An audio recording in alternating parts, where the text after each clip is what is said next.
Thank you so much, and greetings, everyone. It's a delight to be here at Malaprops. My husband, Bob, who is with me driving, and I have come through here several times over the years, and we just love this bookstore. So when we thought about the possibility of even being here, it was just a delight.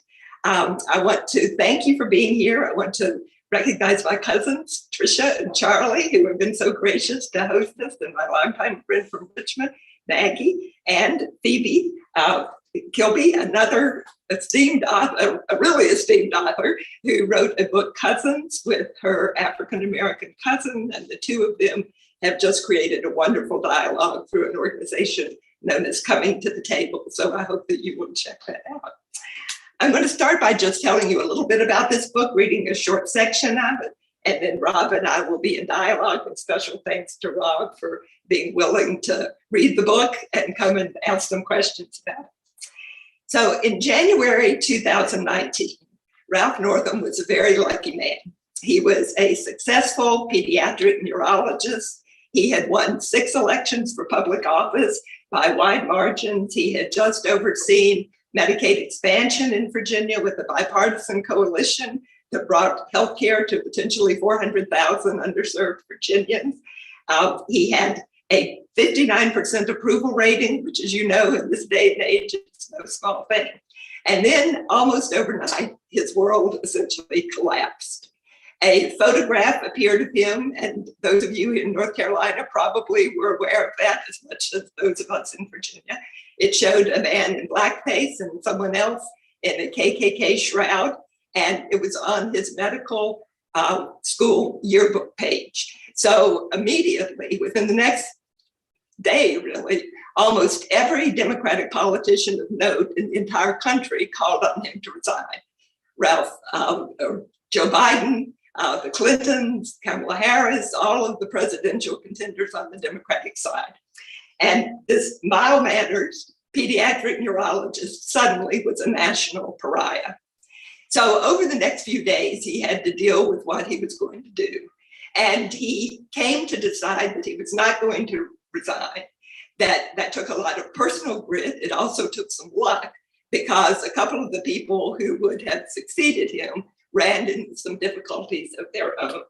And what he resolved to do, along with his staff, was to immerse himself in the experience of being a Black person in America, to really try to learn to appreciate and understand white privilege and what it is when we talk about something like systemic racism.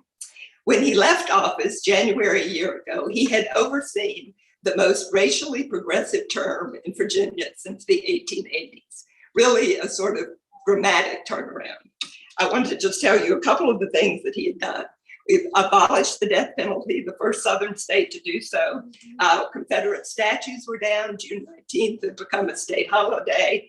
Marijuana legalization had begun based on the fact that the incarceration rate and the conviction rate for Black users of marijuana is so much higher than for white users, even though national studies show there's similar amount of usage. He'd issued a record number of pardons, including a posthumous pardon for 7 people who in 1951 had been convicted and executed for raping a white woman. He did, and there was a lot of uncertainty about the extent to which several of the people had participated at all in that action. No-knock warrants had been barred. Police oversight panels had been empowered. School funding for disadvantaged schools and for low-income housing had been increased. Our history standards for teaching had been restructured. There was a new focus on Black maternal health, which, you know, there's a huge disparity in outcomes for Black mothers and white mothers during pregnancy. Felony theft threshold had been raised, the minimum wage had been raised. And then there had been things that really weren't particularly a racial overtone, but voter registration had been expanded greatly. There'd been perhaps the most extensive package of gun control legislation adopted in any state in the nation. That had occurred, and there was dramatic change on climate legislation. So really just a pretty astounding list of things from that blackface moment to the time when he left office. So really this book is about three things, and they're included in the subtitle. First, it's a recounting of his story, his personal resiliency, and his determination to make something good out of something bad, which is sort of a human lesson for everyone. Then secondly, it's the story of the Black legislators and activists who pushed and prodded him to make change, who seized this opportunity as a chance to really enact legislation that they had worked on for decades in some cases. And then when George Floyd's death came, that only heightened their resolve. So secondly, it's their story. And then thirdly, and to me most importantly, it's the story of the racial reckoning that occurred, and sort of the primary purpose of this book, one that applies in North Carolina and Virginia and New Jersey and really every state, is challenging white people to look at their own lives and to look at their own blind spots around race, to sort of follow the example of Ralph Northam in doing that in their individual lives. This was a man who had a lot of Black friends. He had an excellent record, really, on civil rights, and yet he was woefully unaware of the history of our country when he came to the period after Reconstruction, to Jim Crow, to massive resistance, on through redlining, and the fact that so much of white wealth was built around home purchases after World War II, and Blacks were excluded from that, onto our current era of mass incarceration. So all of these things, or many of these things, were really fairly new to him. And Jennifer McClellan, who was recently elected to Congress from Virginia, the first Black woman from Virginia to be sent on to Congress, was a friend of his, very disappointed by what had occurred. But after talking with him about it, she came away saying, he's not racist, he's race ignorant. So how did he get past that? How did he change? He did a lot of work.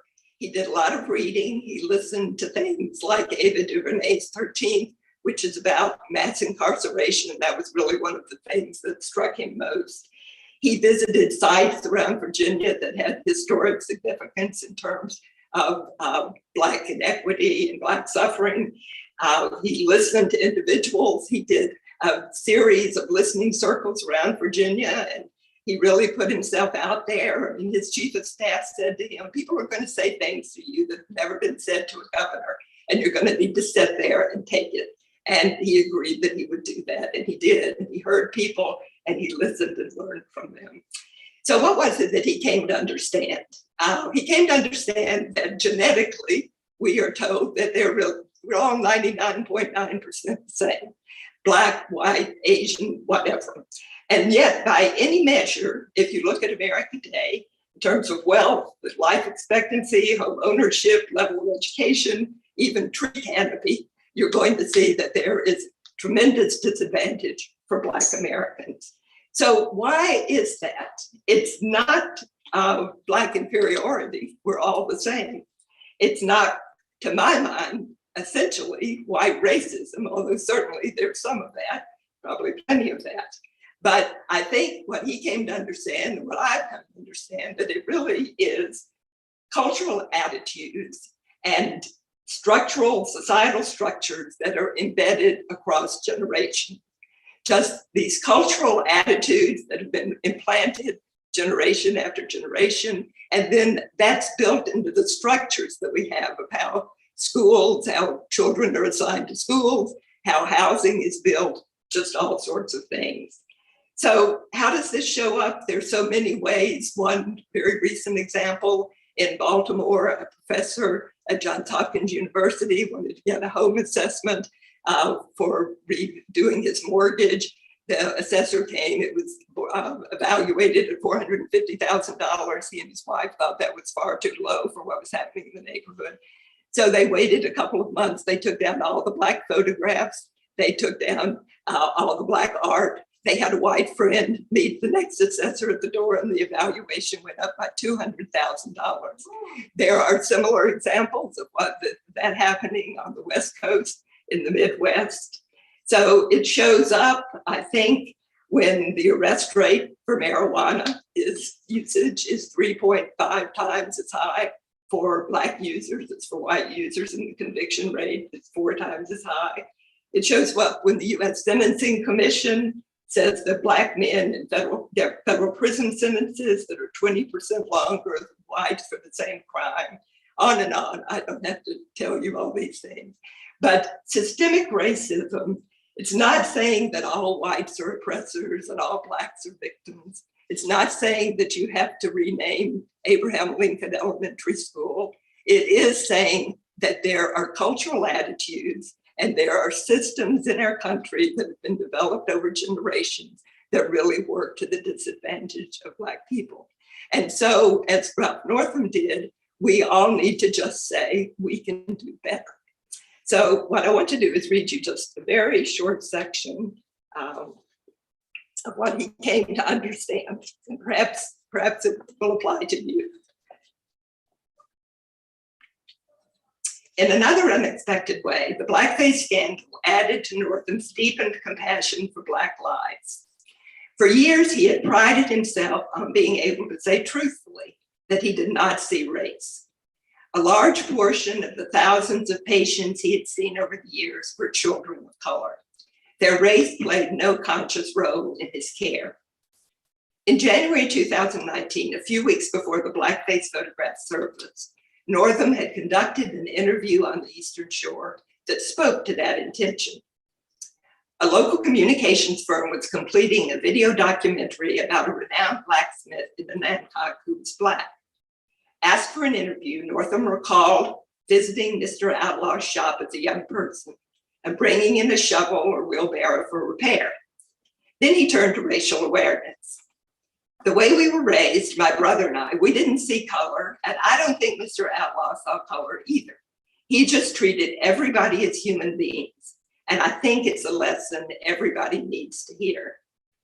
Alina Yarmosky, his young office guide, had suggested at the time that he might want to rethink that statement. He had not understood why. After months of meeting with Black Virginians, studying their history, and being shown evidence of racial disparity in almost every aspect of American life, he understood. To see a shared humanity was essential, but to see no difference was to ignore the systems and the deep-seated, even unconscious personal biases that continue to oppress. To impose a veneer of sameness was to deliberately ignore the vast gaps that split Black and white Americans in almost every aspect of quality of life. Once he had adjusted his focus, oh my Lord, he said, he saw race-based difference everywhere. Quote, the eyes can't see what the brain doesn't know, he became fond of saying. Well, once you are educated and understand, talk to people, then racial inequity, it's all over the place. It's everywhere you look. So, welcome to Rob. Thank you. Yeah, I think that this, I think that all of this kind of that you're talking about right now leads me to think of a concept that I teach about from time to time called colorblind racism. And the role that we all, well, basically the internalized attitudes that the vast majority of the American public has. And there's a video I show in almost every class, it seems like, that I teach, though if students are all taking multiple classes of mine, I try to not do that. It's called a doll test video. There's a really interesting test that was developed in the first half of the 20th century that was designed to try to look at how African-American children were not internalizing racial messaging within the society. So 2 dolls are presented to the children. The only difference in the dolls is the pigment of the skin, the hair color, where one's black and the other one's blonde, and then the color of the eyes. The blonde doll has blue eyes. And if you would Google race doll test, you can see YouTube videos that pop up on this. And the findings are pretty stable, given that we're talking about over an 80-year period roughly at this point. And you can watch as these like 4, 5, 6, 7, 8-year-old kids repeatedly ascribe negative characteristics to the black doll and positive characteristics to the white doll. And this has now been done amongst like Latino populations, white populations, so on and so forth.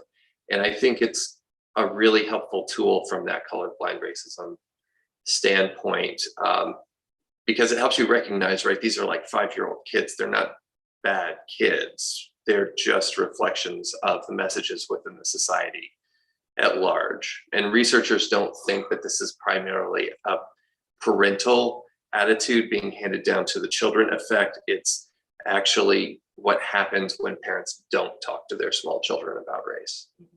Can I add just a little something here? Dolores McQuinn, who is one of the sort of heroines of this book, she's a legislator, African-American legislator in Richmond. And she was one of the few people who, on the night that this was happening within the Black Caucus, did not want him to resign. What she said to him later was, you take this moment, you make lemonade, you make lemon bars, you make lemon chess pie, you make every lemon thing you can think of to make this.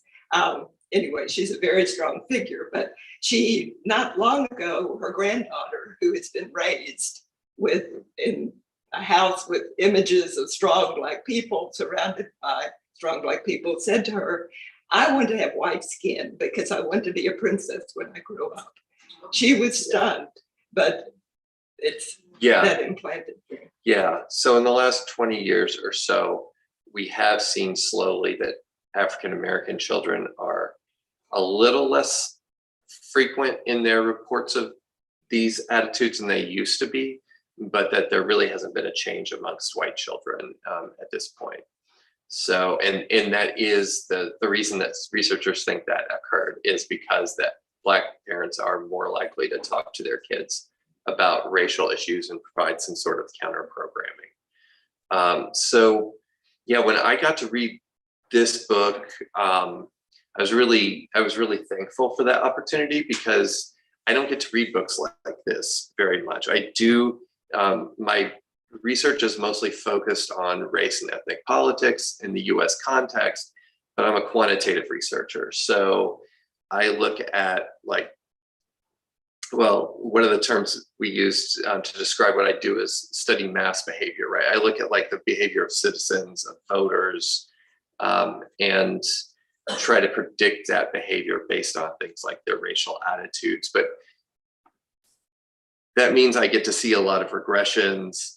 I get to see a lot of, charts and things like that, but I don't really get to see a sort of narrative portrait or a detailed account of a specific situation very much. And I think this book really does develop, this kind of study of this individual scandal and this individual politician in Northam, and that there's a lot of things we can learn from these types of narrative tools. So I've developed a few questions here, but they're going to follow around issues of political allyship across racial lines, what we can learn about the state of Virginia and the role that it played, because I feel like Virginia is basically just another character in this book, and the overlap of race and class in US politics, and also to talk about that racial privilege that you mentioned earlier. So you spent a lot of time covering the racial history of Virginia in this book. And so how and why has the history of Virginia carried such different meanings for Black and white Virginians? And why have most white Virginians continued to defend the presence of things like Confederate statues? Well, it's carried different meanings because their lived experience has been so different. White Virginians and perhaps all Virginians have pride in the history that Virginia has contributed in terms of the founding documents of the country.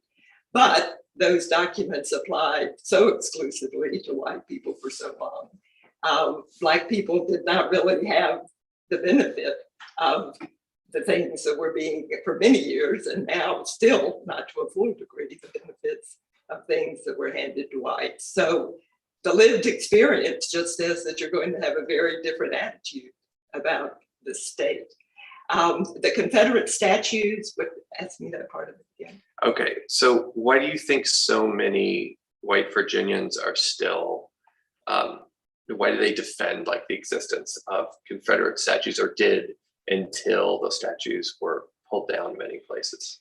Well, you know, there's this whole narrative that's been built around the lost cause, and that's what was taught for so many years to so many students.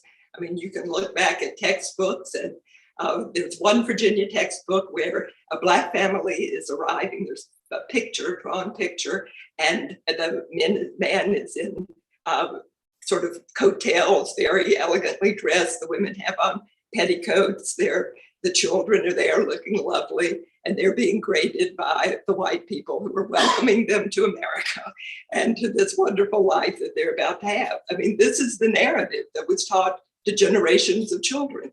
And so that's embedded in there. And the narrative that was created by the United Daughters of the Confederacy, saying that this was not about owning slaves, this was about respecting heritage, that has been taught for so long. So that still is embedded with people. But you know, what I came to see more clearly than I ever had is that the only way you can support that narrative is to totally ignore the experience of Black people. The fact that they were treated abominably in many, many instances. And if you're going to have those statues honoring Confederate soldiers, you just have to completely ignore the experience of Black people. Why they still hold on to it is because it's so deeply embedded. Okay, all right, thank you. How about the role that you see? I mean, you talked about it a little bit in the reading, but with Northam being someone who not just is a politician in Virginia, but grew up in Virginia, sort of how do you see that as influencing his behavior and decisions? He's a very interesting in that he probably had, I think, the most racially integrated childhood of any Virginia governor. He lived on the eastern shore of Virginia, which is a somewhat remote area, you may know. And when true integration came in 1968, when the Supreme Court, 14 years after Brown v. Board said, okay, enough, now you're going to have to do this, his parents actually kept him in public schools, which was not the usual thing for people of their social set to have done. And so he grew up with Black friends, and many of those people came to his defense when this happened, because they said, we know Ralph Northam, and we know in his heart he would not have done something so abominable as this. But how that history impacted Northam, not much, because he really did not know the history. He actually did not know what minstrel shows were, which seems sort of amazing. How could that be? But he was a scientist. He loves the water. He loves old cars. He can take apart an engine and put it back together. He's not the typical governor or suave politician in that way. And he just really had not thought much about history. The fact that he learned the history contributed to the fact that he was willing to take some bold stands. So one of the things that happens after many things happen after the beginning of the blackface scandal in here, but you mentioned a lot of the policies that Northam pushed through, but I'm curious if you had to pick a couple, which of them do you think were likely impacted the lives of African Americans in the state the most? I think a lot of the things that happened after George Floyd, when there was a special session around criminal justice, I think those things,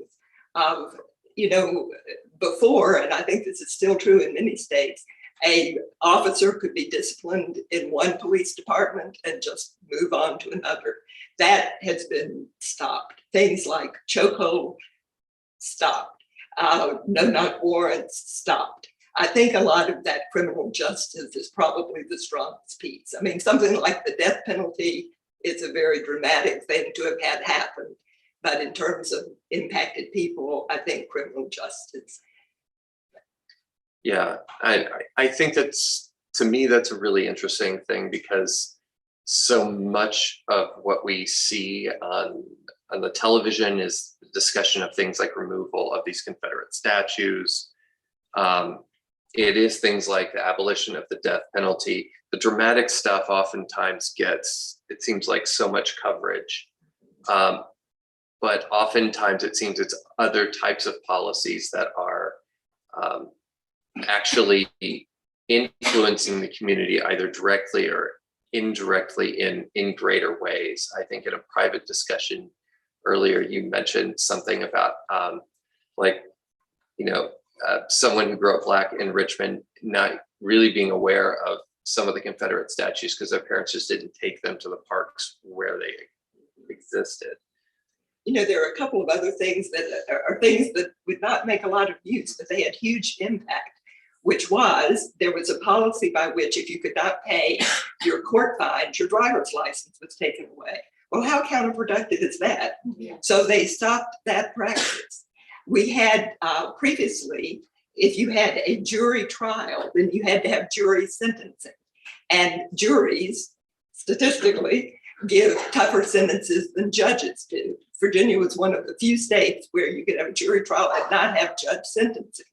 That was changed. That is a huge change, not something that makes a lot of headlines maybe, but so many of the plea bargains that take place now or have taken place in so many cases were decided by plea bargain because people did not want to take the chance of having a jury give a tough sentence. So now that is changing. So any number of things like that that did not make headlines, but are tremendous in terms of how they could impact individual lives. Yeah, the change to eviction, the way eviction was treated in the state also popped up as something I thought this would be impacting thousands upon thousands of people within the state. Yes. Yeah. So,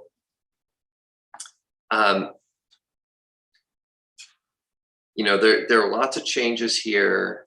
I'm curious, how many of these do you see as kind of original Northam ideas? How many of them are coming from other places, and where are they coming from? They came from staff. They came, and he had a racially mixed staff. And when this happened, he's not a micromanager sort of governor, but he really, spoke to all the cabinet officers, to the people who were closely under them, the deputy secretaries, and within every area, he wanted them to bring forth ideas of what they could do that would add more to racial equity in the state. And then he allied, and his chief of staff and others allied with Black legislators, with the Legislative Black Caucus, where many of these ideas originated, particularly around criminal justice.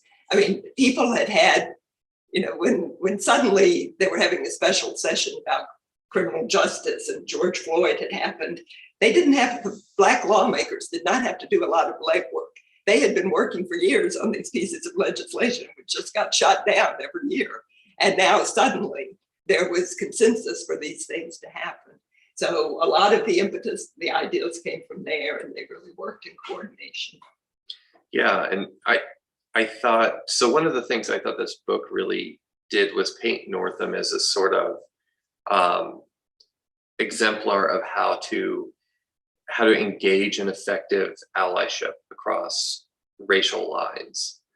And part of that to me was his willingness to take basically the work that African Americans had been doing, the knowledge that existed within that community about how to better things for the community, and then to implement that and utilize that knowledge base, as opposed to him kind of trying to decide sort of in a vacuum, like what he thought would be most important and most beneficial to that community. I think this is where his medical training really helped him, because he was used to listening to people and trying to hear what they had to say. And so it was not foreign to him to do these listening circles and to pay attention to what people were saying. And yeah, I think that was a skill that he brought to the table. Yeah. Do you think there are any other lessons for like effective allyship here that we can learn from Northam? Well, I think listening is important. Yes. Yeah. And I think one of the state delegates said to me that talking about allyship, she said that the danger comes, well, the benefit comes when a white person can go into spaces that a Black person cannot go into, can go to board meetings, can go to the bank, can go to some of these institutions where a Black person might not be heard in the same way. The danger comes, she said, is if the white ally decides they want to speak for us in other settings that feel that they know the answers and that they are the ones who need to carry the message to a general audience. So learning to find that balance of listening, of speaking where your voice can perhaps be the one voice that can be heard, but not trying to take the microphone at other times. Yeah, so I thought this was interesting because this is one of the things when we look at like national politicians, like presidents, that we see. So if you look at Obama, there's a lot of like race and ethnic politics work that shows that the policies Obama ended up embracing, oftentimes racial attitudes, or specifically here, whites' attitudes about African Americans, aren't very predictive of these policies. And the quintessential example here is that socialized racial attitudes, whites' attitudes about Blacks are not predictive of socialized medicine or support for socialized medicine in the United States pre roughly 2009. But they very quickly become predictive once Obama pushes for the Affordable Care Act. And you see the Republican branding response call it Obamacare.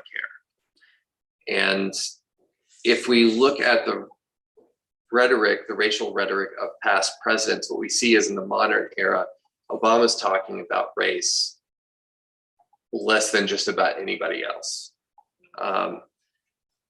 Because the assumption is that, I mean, the perception is he's talking about race all the time. I mean, this is our first Black president. But if you look at the rhetoric of, say, Biden, or the rhetoric of Clinton, what you'll see is more racial messaging. And there, I mean Hillary Clinton actually as a candidate. And so part of what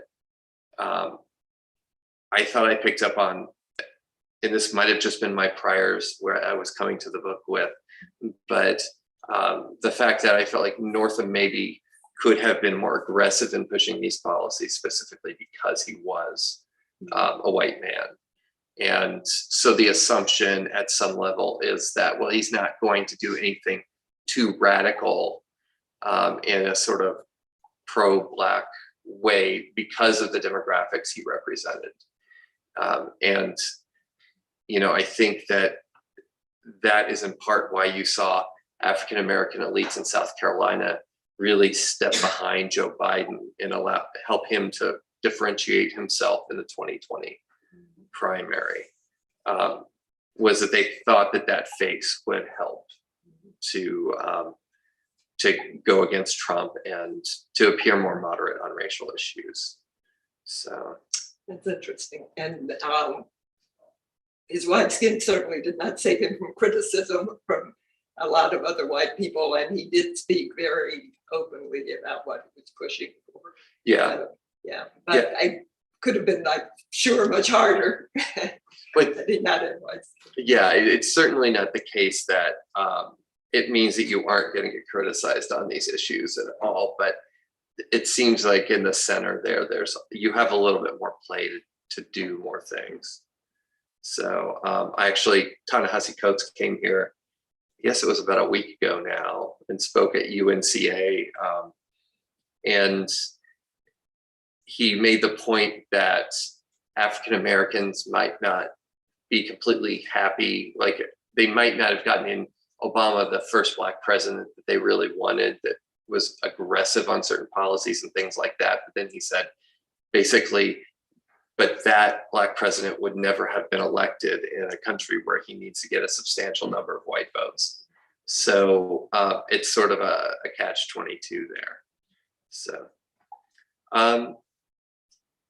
well, we just got a few more minutes for this. So I guess the thing before we start to open it up to other people, I think I will go with the question of political scandal in general. So I have a student right now who's doing a senior thesis project on political scandals, and specifically politicians' responses to those scandals and what sort of motivates certain types of responses. So I was curious, what sort of lessons do you think this book holds for politicians who are facing scandals?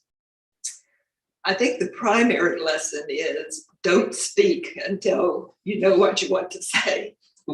Because I think he let himself be pressured into, and I don't put this at anybody's feet but his. I mean, he's responsible for what he did.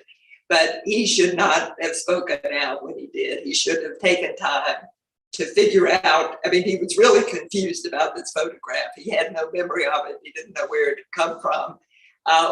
He felt that he needed to try to get ahead of the curve. I mean, sort of a standard recommendation in political scandals is get out there ahead of it, acknowledge an error, and hopefully people will forgive you and rally around. Well, this did not work for him when he did that.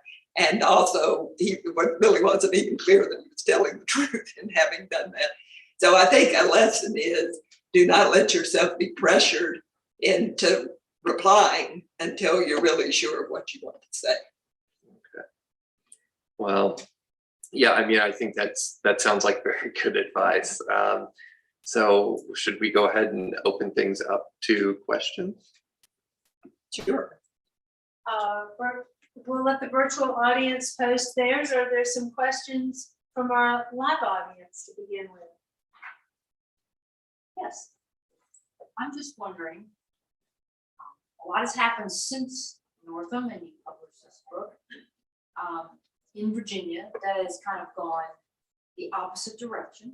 And I wondered if you, have spoken to former Governor Northam about this change in Virginia and what his thoughts are on it, whether he is motivated to do anything about it. And then beyond just him, others that you may be connected with that see this big swing in the opposite direction, and what are they doing to try to counter it? Because all I hear from the national news is all the things that Youngkin is doing to push back against the honest evaluation of history that Northam went through. So. Right. Could you repeat the question, please, for the virtual audience? That's going to be a challenge, so you may have to condense that. Well, it's a question about what has happened in Virginia since this book was written in the first year of a new administration, where a number of things seem to be being dialed back on. I don't think the statues are going to go back up that have come down. That's going to last. And what is Northam's response to that? When he left office, what he had indicated was that he really hoped to join with a person of color, such as you have done with your book, and that they could go to audiences and talk about all that he had learned. That has not happened, I think, for two reasons. One is, I really think he's in something of recovery. I mean, this was an enormous amount of very difficult things that happened in this term. Not only the blackface scandal, but having to deal with COVID, having January 6th occur, having a mass shooting in Virginia Beach.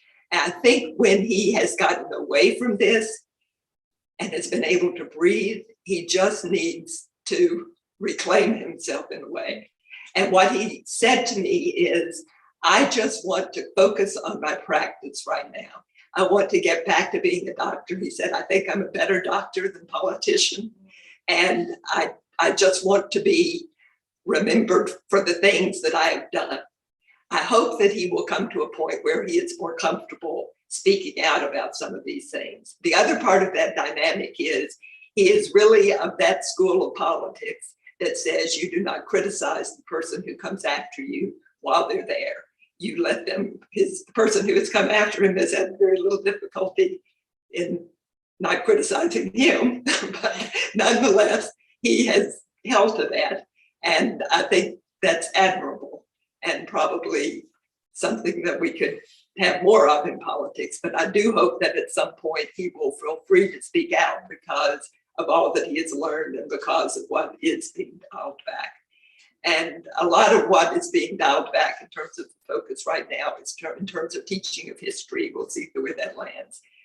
We have a big election for House and Senate. The legislature is going to change tremendously in this next year because of redistricting and various things. So we'll see where we land after that. And it's not clear. I think, the pendulum always swings in this country. When we move forward on racial things, we almost inevitably move back. But I don't think we moved back as far as we were before that began. And so I'm hoping that that continues to be the case. Yes. Well, my question is similar in that I wondered if after you left office, there was any reversal of some of the policy decisions that he made by the standing legislature who are Republican, correct? Right. And the new governor is Republican. If you could repeat the question. Yes. Have there been changes from the new governor? And, the one of the big things that has been talked about is critical race theory. And this is something that the current governor talked about in his campaign. And of course, many people know that critical race theory is a graduate school legal concept, which is not being taught in Virginia's public schools. But that term has been taken for everyone just to dump any grievance that they have around race within that. So his initial act as the new governor was to sign the declaration that there would be no teaching of critical race theory. And we are now in the process of reviewing history standards and new standards of teaching. Northam had done a lot of work through his administration. The new people who came in came up with a whole new set of things to be taught. And there was such blowback to that those are now have been changed to some extent. That's been where a lot of the focus has been. The danger, I think, in terms of public schools, I think there is a segment in this country that really is pushing to undermine public schools. And a lot of this rhetoric is contributing to those attitudes. So that, I think, is very dangerous business. Yes. How did you get the opportunity to do this? It seems like such a great thing. Well, Was it hard to do? the last book that I wrote was about two civil rights leaders from Virginia who were part of Thurgood Marshall's inner circle. And I worked on that book for 6 years. So I really did not think that I had another 6 years to do a book. And I thought that that would be my last book. But the night that Northam announced that he was going to take down the Lee statue in Richmond, how many of you have ever seen that statue? Many people here, that's such an iconic statue. And we live, I guess, maybe 6 blocks from Monument Avenue. And that night, about 10 at night, you could suddenly sort of hear a swell of noise outside our house. And it was like, what is this? What is it? And suddenly this parade of people, of honking cars, of shouting, jubilation. I mean, it was just amazing. And it went on for about 40 minutes. I mean, when you first heard it, you sort of clutched because what's happening? But then you realized it was this amazing celebration of people. And I just thought, I guess it hit me that night, what an amazing story. That from the blackface scandal and the shame of that, and to this moment when he's doing something that Virginians have talked about forever, but nobody really much thought would ever be done. And so then from there, I covered politics for many years, so I know, a lot of people within that world. So I just spoke to people and we got going on it, and he agreed to do interviews. there was no, it was not going to be a book as told to Margaret Edds. He didn't require that I would even let him read it before it came out. So we just went from Let me get a virtual question in. This is from Steve. The question is, Margaret, I would love to hear how you settled on the title for the book and whether you feel that it reflects the principal theme you wished to convey. Okay. Well, what the eyes can't see comes from something that he used to teach to medical students, which is the eyes can't see what the brain doesn't know. And in a medical context, that is, if you don't know about a certain disease, then you could be staring it right in the face and you won't recognize it. And the same is true of systemic racism, that if you don't really understand it, if you have not had lived experience or really known people with lived experience, you can be looking right at it and not see it. So that's where the title of the book came from. And the 3 subtitles sort of speak for themselves. So I do have to add just a little something in there, and that is just how true that phenomenon is across the board. So social psychologists have found these little, they run studies where they will have people standing next to like a hill or something like that, and they'll have a flat panel that you can move to estimate the height of the hill. In the social context you're in, if friends standing next to you, you estimate the slope of the hill is actually lower than if you're on your own. And there's a whole field now called social vision that looks at this, because we used to think that what happened is image formation occurred in the brain, and then your sort of stereotypes, your biases, things like that could actually alter the image in your head. But it turns out that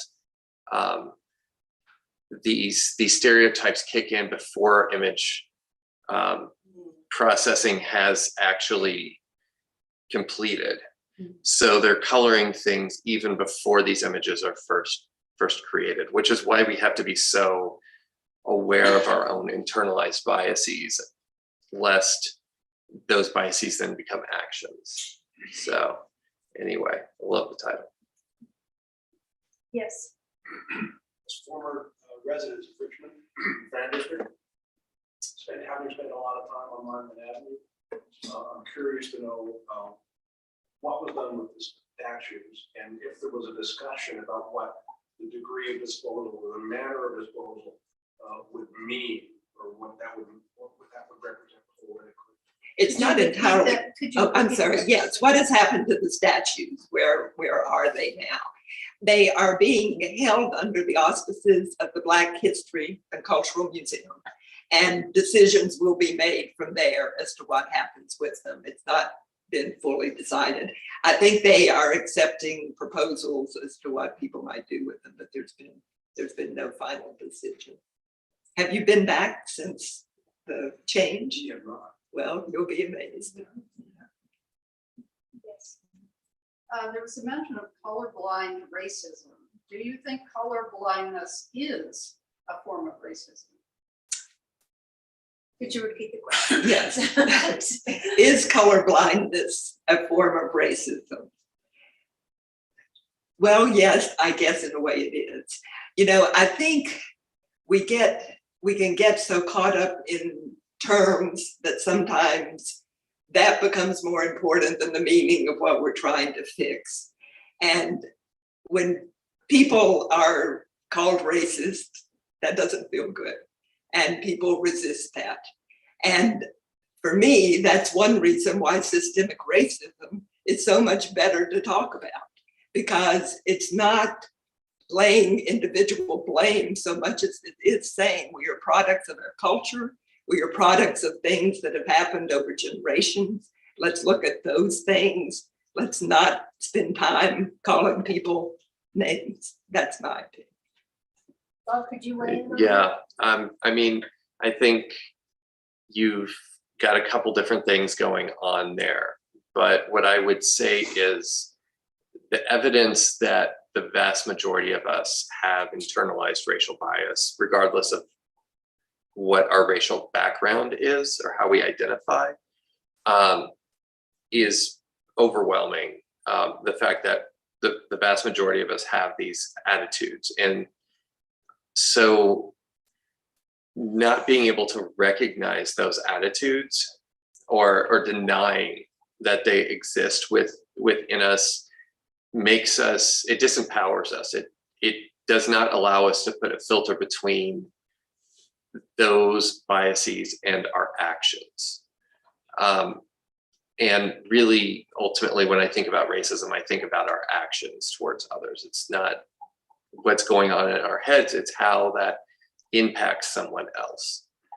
And so I think that, yeah, I would say that colorblind racism, I think, exists, particularly in a society where there are so many examples of where systematically people of different colors are treated differently. So if you're not sort of aware of that and sort of able to account for that in some way in your own thinking, then you end up in a situation where you can look at the world and say, okay, well, there's this group of people and they, they were freed in the US 150 years ago, and they haven't managed to develop nearly as much income, per capita as these other populations have. They haven't, they have higher incarceration rates, all of this stuff. And this is where a lot of times you end up in like a cultural inferiority argument, because you're not accounting for the ways in which these systems have negatively impacted this population over that 7 generations since the end of formalized slavery in the US. And so, yeah, I think that treating the world in a colorblind fashion it leads to problematic behaviors and assumptions. One aspect of doing that is if you assume there's no color difference or whatever, then you're reinforcing the status quo. And the status quo really has a white supremacy element to it. So basically, a lot of the laws seemed, and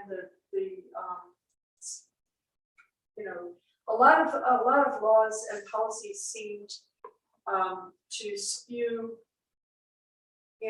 against Black people without that being explicit. And, conditions for Black renters and tenants in Richmond were horrible at that time. So I'm wondering if that's changed.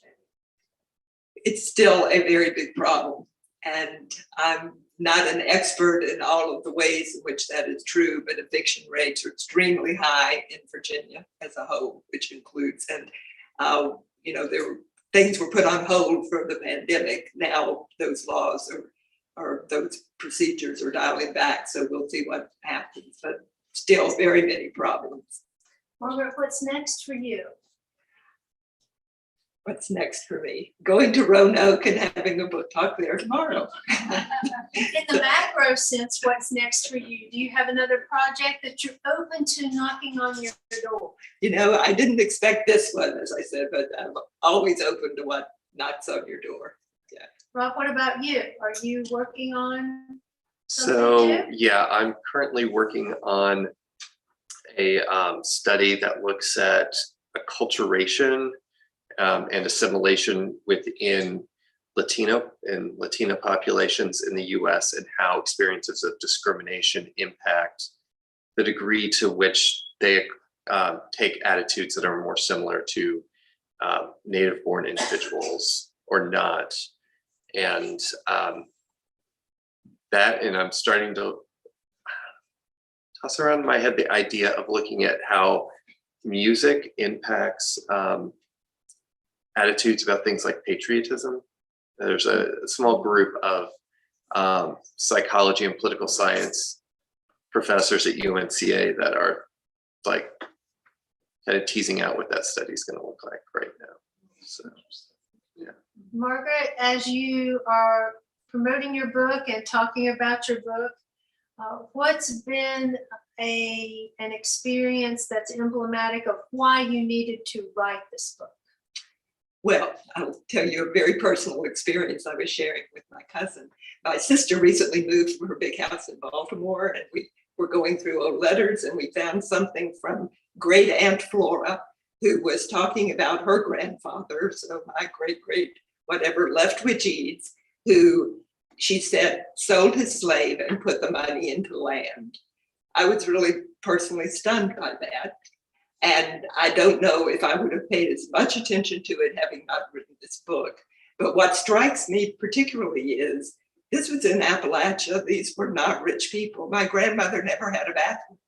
I mean, and yet somewhere in my family history, there was a benefit from a Black body that became part of what little family wealth we had. So it was just a dramatic reminder to me of how ingrained this is in all of us. Well, Margaret, I want to thank you very much for being here this evening. Congratulations, and thank you for coming to Malaprops and being in conversation with Rob. Thank you, live audience, and thank you.